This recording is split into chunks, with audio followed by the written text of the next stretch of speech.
Good morning. आज की class में हम लोग लेसन 3 के महत्वपूर्ण दीर्घ उत्तरीय प्रश्न को देखेंगे। इससे पहले हम लोग लेसन 3 के महत्वपूर्ण लघु उत्तरीय प्रश्न पढ़ चुके हैं। इसमें पहला सवाल आता है कि फैराडे के प्रथम एवं द्वितीय नियम को लिखें। 1832 ईस्वी में फैराडे ने वैद्युत अपघटन के संबंध में कई नियम प्रस्तुत किए हैं। वैद्युत अपघटन क्या है? तो किसी भी पदार्थ के जलीय विलयन या गलित अवस्था से विद्युत धारा प्रवाहित करने पर इलेक्ट्रोड पर कुछ द्रव्यमान जमा होता है, उसे कहते हैं वैद्युत अपघटन। तो फैराडे का दो नियम है, प्रथम नियम और द्वितीय नियम। तो फैराडे के देखेंगे तो प्रयोग के आधार पर माइकल फैराडे ने 1832 ईस्वी को वैद्युत अपघटन के संबंध में दो नियम प्रस्तुत किए जो निम्नलिखित हैं। इनका प्रथम नियम कहता है कि किसी भी पदार्थ का जलीय विलयन ले लीजिए, इसमें दो छड़ डालिए, इसको एक बैटरी से कनेक्ट कीजिए। माना कि इसमें NaCl का विलयन है, तो Na प्लस होगा और Cl माइनस होगा। यह प्लस छड़ है या माइनस छड़ है, इसका नाम एनोड है, इसका नाम कैथोड है। जब बैटरी से करंट आएगी तो Na जमा होगा माइनस पर और Cl जमा होगा प्लस पर, तो इसका द्रव्यमान जमा होगा, W जमा होगा। तो W कितना जमा होगा? तो प्रवाहित आवेश के समानुपाती होगा। इसमें जो आवेश आ रहा है उसके समानुपाती होगा, मतलब जो W होगा वह Q के समानुपाती होगा, जहां W द्रव्यमान है और Q आवेश है।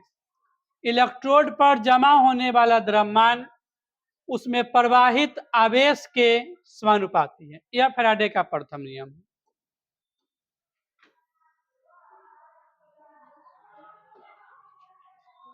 यदि किसी वैद्युत अपघट के जलीय विलयन या गलित अवस्था से विद्युत धारा प्रवाहित किया जाता है तो इलेक्ट्रोड पर एकत्रित पदार्थ का द्रव्यमान उससे होकर प्रवाहित विद्युत धारा के आवेश के समानुपाती होता है। यदि Q कूलम्ब आवेश वाली विद्युत धारा किसी वैद्युत अपघट के जलीय विलयन से प्रवाहित करने पर इलेक्ट्रोड पर W द्रव्यमान जमा होता है तो W समानुपाती Q हो जाएगा। W समानुपाती Q हो जाएगा। समानुपाती तोड़ते Z स्थिरांक हो जाएगा, जहां Z स्थिरांक है, तुल्यांक इसका नाम है। उसके बाद Q जो होता है आवेश होता है, तो Q बराबर IT लिख सकते हैं। तो Q का स्थान पे IT लिखा गया है, तो W बराबर ZIT।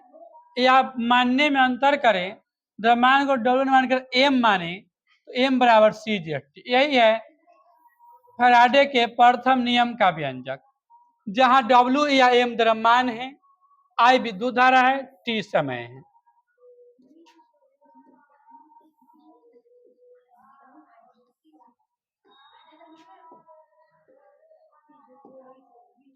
फिर आता है दूसरा नियम। तो दूसरा नियम कहता है कि यदि दो या दो से अधिक विद्युत अपघट जो श्रेणी क्रम में जोड़े गए हैं उससे एक ही विद्युत धारा प्रवाहित की जाए तो समान इलेक्ट्रोड पर एकत्रित पदार्थ का द्रव्यमान समतुल्य नहीं होगा। पदार्थ का द्रव्यमान उसके समतुल्य द्रव्यमान के समानुपाती होगा। फिर से उसको भी माना है कि जो श्रेणी क्रम में जोड़ा गया है उससे एक ही विद्युत धारा देने पर जो द्रव्यमान होता है W1 एवं W2 है और उसका समतुल्य द्रव्यमान E1 एवं E2 है, तो W1 समानुपाती E1 है, स्थिरांक तोड़ते हैं तो K आता है W1 बराबर KE1, फिर W2 बराबर E2 है, फिर इस तरह K आता है। समीकरण 1 को 2 से भाग देने पे यह प्राप्त होता है W1 बाई W2 बराबर E1 बटे E2, जहां W1 प्रथम पदार्थ का द्रव्यमान है, W2 दूसरा पदार्थ का द्रव्यमान है, E1 प्रथम पदार्थ का समतुल्य द्रव्यमान है और E2 दूसरे पदार्थ का समतुल्य द्रव्यमान है।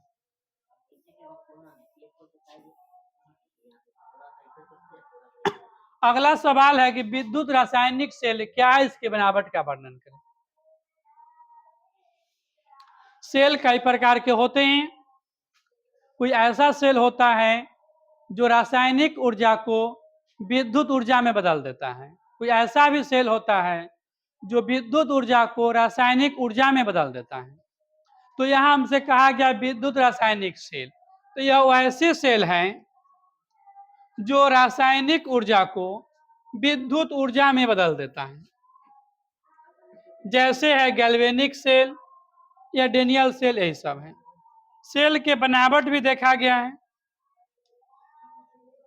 एक इधर से भी कर लिया गया, एक इधर से भी कर लिया गया है, दोनों में छड़ डाला गया है, कनेक्टर लवण सेतु है, उसको तार से कनेक्ट किया गया है। समय के साथ ये छड़ गले लगता है, इधर से आयन पास करके इस छड़ पर आके जमा होने लगता है। इसकी विशेषताएं बताई गई हैं। तो इस सेल में रासायनिक ऊर्जा को विद्युत ऊर्जा में बदलते हैं, इसकी प्रथम विशेषताएं हैं। दूसरी विशेषताएं हैं कि सेल में एनोड का चिन्ह ऋणात्मक है जबकि कैथोड का चिन्ह धनात्मक है। तीसरी विशेषताएं हैं कि सेल में विद्युत धारा कैथोड से एनोड की ओर प्रवाहित होती है। इन सभी बातों को डायग्राम में देखा जा सकता है। यह सेल जो है रासायनिक ऊर्जा को विद्युत ऊर्जा में चेंज करता है। इसमें जो एनोड है इसका चिन्ह ऋणात्मक है और जो कैथोड है उसका चिन्ह धनात्मक है। यह जस्ता का बना छड़ है, तांबा का बना छड़ है। नंबर 3 इसकी विशेषताएं हैं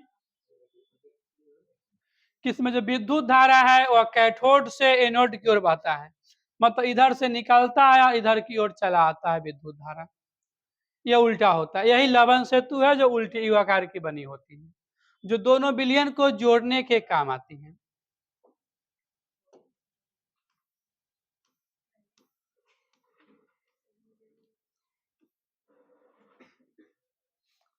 फिर तीसरा सवाल है कि विद्युत अपघटनी सेल क्या है, इसका भी बनावट का वर्णन करें।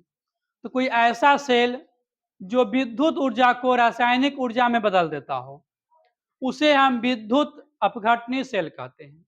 इसके बनावट में एक ही बर्तन का उपयोग होता है, एक ही बीकर में एनोड एवं कैथोड दोनों का छड़ रहता है।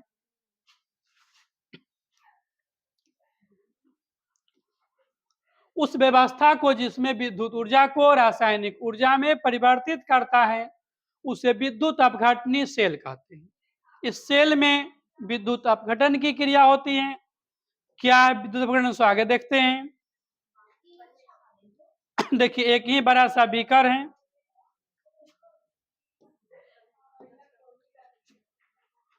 एक ही बीकर रहेगा, इसमें दो छड़ डालेंगे,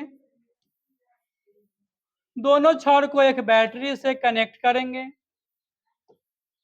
जैसा उसमें किया गया है। इधर का भाग जो होता है एनोड प्लस, इधर का माइनस, तो इस छड़ का नाम एनोड होगा और इस छड़ का नाम कैथोड होगा। जब हम इसमें लवण घोल देंगे, लवण NaCl का है, और करंट प्रवाहित होगी, करंट आएगी, तो ये धन आवेश होगा, ये ऋण आवेश होगा, यह जमा होगा इस पर, यह जमा होगा इस पर, उल्टा आवेश पर जमा होगा, और यही क्रिया कहलाती है विद्युत अपघटन। इसमें कैथोड धनात्मक चिन्ह है, एनोड ऋणात्मक चिन्ह है। इस सेल की विशेषताएं बताई गई हैं। तो इस सेल में जो विद्युत ऊर्जा है उस रासायनिक में चेंज करते हैं। इसका एनोड का चिन्ह जो है धनात्मक है एवं कैथोड का चिन्ह ऋणात्मक है। इस सेल में जो इलेक्ट्रॉन है एनोड से कैथोड की ओर आता है, उस सेल के से इसका उल्टा विशेषताएं हैं। इसी क्वेश्चन के साथ आपका लेसन 3 समाप्त होता है। इसमें जो भी बताए गए हैं महत्वपूर्ण सवाल है, इसको देखेंगे और फिर हम लोग अगले वीडियो में मिलेंगे अगले सवालों के साथ।